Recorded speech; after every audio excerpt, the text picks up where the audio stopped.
गुरुदेव वेदांतिक ग्रंथों में 4 प्रकार के वादों का जिक्र आया है। विवर्तवाद, आभासवाद, परिणामवाद और छायावाद। इनका हमारे साधक के लिए इनका क्या उपयोग है और क्या है ये, इसके विषय में जानना चाहता हूँ। इन चारों पर जो है अधिकांश चर्चा चलती ही रहती है।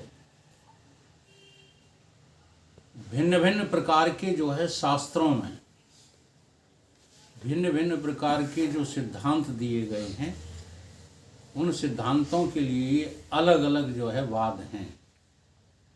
लेकिन सबसे उत्तम वेदांत का वाद है विवर्तवाद ही। बहुत से दर्शनों ने स्वीकार किया है कि संसार है। अब जिन दर्शनों ने स्वीकार किया है कि संसार है और तुमने उसी पे खूंटा गाड़ दिया, तो अब तुम्हें सुधारने वाला कोई कोई है नहीं है। जैसे आर्य समाज ने 3 पे खूंटा गाड़ लिया है और वो इतना तर्क करते हैं वेदों के सूत्रों के द्वारा।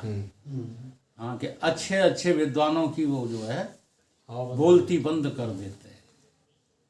किस वजह से? क्योंकि उनके पास जो है सूत्र ज़्यादा हैं। विवर्तवाद के सूत्र बहुत कम हैं। ज्ञान के जो सूत्र हैं, वैसे वेदांत के बताए हैं वेद में 4000 श्लोक, लेकिन उन 4000 में भी विवर्तवाद के बहुत कम है। विवर्तवाद तो ज्ञानी गुरुओं के पास होता है, उसके लिए पढ़ाई लिखाई की जरूरत नहीं है। हमें तो बड़ा आश्चर्य हुआ है, सच बता रहे हैं। हम देखो उनका निरादर नहीं करते। जो वेदों के ज्ञाता हैं, वेद पाठी हैं, पूजनीय हैं हमारी दृष्टि में, हम तो उनको नतमस्तक होकर सुनते भी हैं। विरोधाभास कुछ नहीं है। लेकिन मैं सच कहता हूँ कि इसमें रत्ती भर पढ़ाई लिखाई की जरूरत नहीं। केवल तुम्हें ईमानदार होना जरूरी है। भीतर से तुम्हारे अंदर एक चाहत उठनी चाहिए, हुक उठनी चाहिए कि मैं जान जाऊं कि प्रभु आखिर तुम हो कौन, मैं हूं कौन, मेरा तुम्हारा रिश्ता क्या है। अब ये जानना ही नहीं चाहते, केवल वेदों को चाटना चाहते हो, शास्त्रों को जो है चटनी बना के पी जाना चाहते हो। इससे कुछ नहीं होगा। आपकी बुद्धि कुशाग्र होगी तो आप अच्छे अच्छे शब्दों के संग्रह करता हो जाओगे। हाँ, जैसे आप लोग बहुत हैं बुद्धि के तेज व्यक्ति, हमसे भी ज़्यादा तेज हो। हम लोग ये शब्द हमें याद ही नहीं थे, तुमने याद दिलाए तब मुझे याद आए कि वेदांत में 4 वाद भी है। मुझे याद नहीं थे, लेकिन अनुभव है मुझे इन वादों का।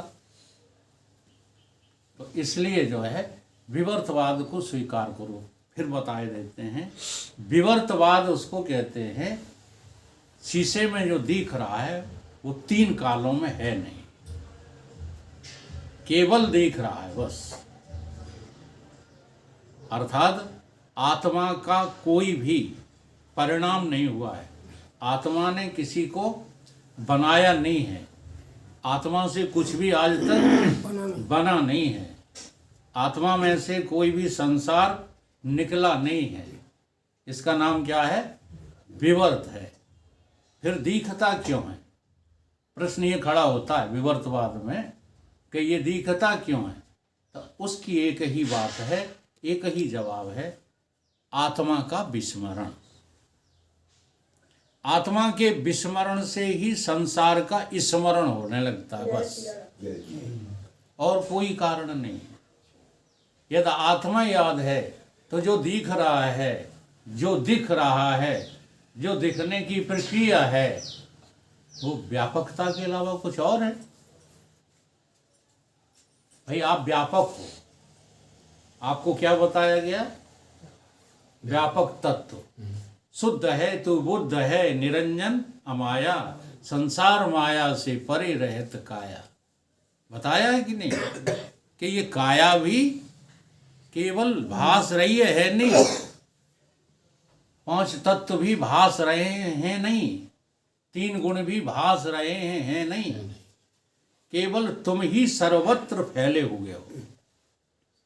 शंकर भगवान का प्रसंग आया। अब बड़ा गहरा प्रसंग है ये, और हम लोग उसको बहुत हल्के में जो है याद कर लिया है, सुन लिया कि सारे देवी देवता आपस में चर्चा कर रहे हैं भगवान कहाँ मिलेंगे, वो सर्वसत्तावान कहाँ मिलेगा, कहाँ मिलेगा। तो भगवान शंकर क्या बोले, हरि व्यापक सर्वत्र समाना। अब यहाँ शब्द बहुत बहुत जो है उच्च कोटि का है, तुम बहुत उसे हल्के में लेते हो। प्रेम तब प्रकट है होए में जाना। किससे प्रकट हो? प्रेम से। क्या है ये प्रेम? ये चीज क्या है? है? चाह का नाम प्रेम नहीं है।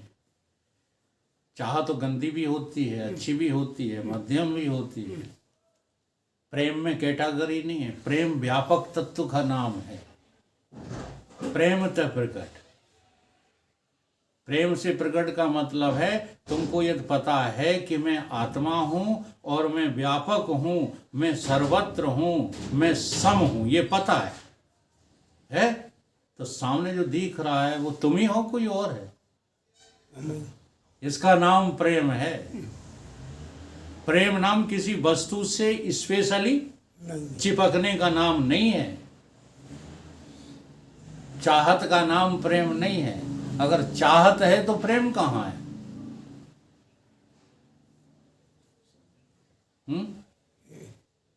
चाह क्या है? चाह चमारी चूहड़ी। ये तो बहुत थर्ड क्लास चीज है। चाह चमारी चूहड़ी सब नीचन की। मैं तो पूर्ण ब्रह्म हूं, मैं तो पूर्ण आत्मा हूं। अगर चाह ना होवे बीच, तो चाहत का नाम प्रेम नहीं है। यही तो अटके हुए हो। अब ये चाहत क्या गड़बड़ कर देती है? ये पूर्ण को तो चाहती नहीं है। ये पूर्ण क्या बहाना लेकर अपूर्ण को चाहती रहती है। जैसे हमारे पुरुष जी ने एक छंद लिखा है, वो मैंने बहुत सुनाया आप लोगों को। था हमें इस ओर आना, आत्मा की ओर, और हम उस ओर धाये, मान करके अपने को अपूर्ण। अपने को क्या मान रहे हो? अपूर्ण। और पूर्णता की चाह की है। मान तो रहे हो अपूर्ण, और गुरु कहते हैं कि तुम पूर्ण हो, मान ले हो अभी। लेकिन तुम कहते नहीं गुरु हम मानेंगे नहीं, तुम्हारी हम कतई नहीं मानेंगे। मानेंगे हम अपने मन की। किसकी मानोगे? मन की मानो। अच्छा, मन की मानते रहोगे और तुम्हें चाहिए कौन? पूर्ण। पूर्ण। तो गुरु को तुमने दिखा दिया ना ठेंगा। मान करके अपने को अपूर्ण और पूर्णता की चाह की है। ऐसी इस संसार में दुख की भड़कती आग भी है। इसलिए ये आग भड़क रही है, और इसकी निवृत्ति के लिए। अच्छा, कौन सा आदमी ऐसा है जो काम तो करता है लेकिन उस काम के परिणाम में दुख चाहता है? कोई नहीं। ऐसा कोई है? कोई नहीं। तुम जो काम कर रहे हो उसे सुख चाह रहे हो कि दुख? सुख। बस इतना नहीं, तुम मान रहे गुरु कि इसमें तुम्हारे करने में सुख है नहीं। सुख है ही नहीं। ऐसी से संसार में दुख की भड़कती आग भी है। इसी की निवृत्ति के लिए तुम आगे बढ़ते जा रहे हो, आगे बढ़ते शांति पाने, किंतु जलते जा रहे हो। देख लो अब भी जरा, ये मार्ग उल्टा हो गया है। उन्नति के मार्ग में सूल हैं तुमने अवनति के लगाए। था तुम्हें इस ओर आना और तुम उस ओर धाये। क्योंकि तुम्हें पूर्णता पर विश्वास ही नहीं है। अभी हम और धर्म सिंह भाई साहब वहाँ बैठे समझा रहे थे, लेकिन मुझे अंदर से लग रहा था कि तुम्हारी हाँ में हाँ कितना भी मिला दें, लेकिन जब वो सीन सामने इनके आता होगा तो ये लगता होगा कि ये भाई साहब कह तो रहे हैं, लेकिन मेरे सामने पड़ गया तो मैं छोड़ दूंगा। बिल्कुल वो तो है ही। बड़ा मुश्किल है यहाँ टिकना। जी हाँ, कहना बहुत आसान है, हानि लाभ जीवन मरण ये से अपियस, जन्म मरण किसके हाथ में है? फिर उसके हाथ में है जिसने मार डाला। ये विषय इतना आसान नहीं है जितना हम लोग समझ बैठे हैं। जीवन में बलिदान नहीं है, जीवन में त्याग नहीं है, जीवन में जो है कुछ तप नहीं है, तो ये बातें तो होती हैं। तो विवर्त इसको कहते हैं, ठीक है। ये है विवर्तवाद। विवर्तवादी जो होता है वो दुनिया को स्वीकार नहीं करता। दूसरा कौन सा बताया? छायावाद। छायावाद का ये मतलब है कि दर्पण में जो दिखती है वो छाया नहीं है, वो क्या है? प्रतिबिंब है। और छाया किसको कहते हैं? जैसे आप यहाँ बैठे हो और ये जो आपका हाथ दिख रहा है, तो छायावाद ये कहता है कि हाथ और हाथ की छाया ये दो हैं। छायावाद में दो को स्वीकार किया गया है। और छायावाद से ही जन्म होता है सांख्य दर्शन का। तो सांख्य के जो अनुयायी नहीं, सांख्य के जो कहना चाहिए निश्चयकर्ता कपिल देव जी हैं, जिनके यहाँ से सांख्य झरा है, वो जो समझाते हैं वो किसी सांख्य अनुकरणकर्ता ने समझा ही नहीं। वो ये कहते हैं दो तो हैं, लेकिन अगर विवेक जगा लोगे तो वो दूसरा और ये दो हैं ही नहीं। ये है छायावाद। छायावाद में कपिल देव जी कहते हैं धूम का आधार भाषक। अब देखो मेरे पास जो भाषा है वही उसी समझा पाएंगे। अब संस्कृत की भाषा से तुम समझना चाहो तो प्रत्येगात्मानंद जी आ रहे हैं, उनसे समझना। मेरे पास संस्कृत का स्टॉक नहीं है। संस्कृत जरूरत नहीं तो हमको समझते हैं। भाई जैसे हाँ कमजोर पढ़ता हूँ, इसीलिए तो साधु संत चढ़ बैठते हैं हमारे ऊपर, और क्या है। तो इनमें को संस्कृतवादी है। इनमें भले ना हो, लेकिन मैं हमेशा के लिए बता रहा हूँ, आप लोग आकृष्ट तो उधर ही होते हैं ना जहाँ भाषा भाषांतर का तगड़ा खेल है। फलाने बहुत अच्छे महात्मा हैं, मैंने उनको सुना है। क्या तुमने खाक सुना है? तो मेरे सुनने के बाद तुम किसी की सुनने लायक नहीं रहोगे, लेकिन सुनते ही नहीं हो। यही हमारे युग पुरुष जी कहते थे कि हमको लोग सुनते नहीं हैं। अगर हमको सुन लिया ना ढंग से, देखो हम बैठे हैं, हम काऊ के लायक नहीं रहे। मैंने जब से युग पुरुष जी को सुना है, अब हम दूसरे को सुनने लायक नहीं रहे। चुपचाप बैठे सुनते तो रहते, मन मारे, लेकिन हमें लगता है कि जी हमें क्या सुनाएंगे।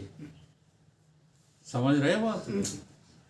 अब वही बात है, रोज तुम कहते हो वाणी से घर को जोगी जोग ना सही है भाई। तो इसको छायावाद कहते हैं। ये छायावाद है। छायावाद का मतलब ये नहीं रहता है कि वो कि अलग से सिद्धांत स्थापित कर दिया है। तो कपिल देव जी कहते हैं देखो, धूम का आधार भाषक, धूम माने धुआं, और उसका आधार कौन है? अग्नि। और अग्नि से धुआं भास रहा है। अगर अग्नि प्रकाश न करती तो धुआं कहाँ से आता? नहीं आता। धूम का आधार भाषक अग्नि उससे भिन्न है। धुआं नहीं है अग्नि, अग्नि उससे भिन्न है। ऐसे ही धूम का आधार भाषक अग्नि उससे भिन्न है, क्यों? प्रकृति रूप मन आदि का। मन आदि ये किसमें है? प्रकृति में है। इनका साक्षी भी इनसे अन्य है। ये प्रकृति जो है साक्षी नहीं हो सकती। जैसे हमारे जगदीश जी का तर्क बड़ी जोर से रहता है, और वो तर्क इसीलिए देते हैं कि वो वहाँ फंसे हैं। वो कहते हैं जब सब ब्रह्म ही है, हाँ, तो दुकान मकान ये भी तो ब्रह्म ही है। हाँ, तो हम कौन सा गलत काम कर रहे हैं? बिल्कुल गलत कर रहे हो, वो ब्रह्म नहीं है। कपिल देव जी क्या समझाते हैं?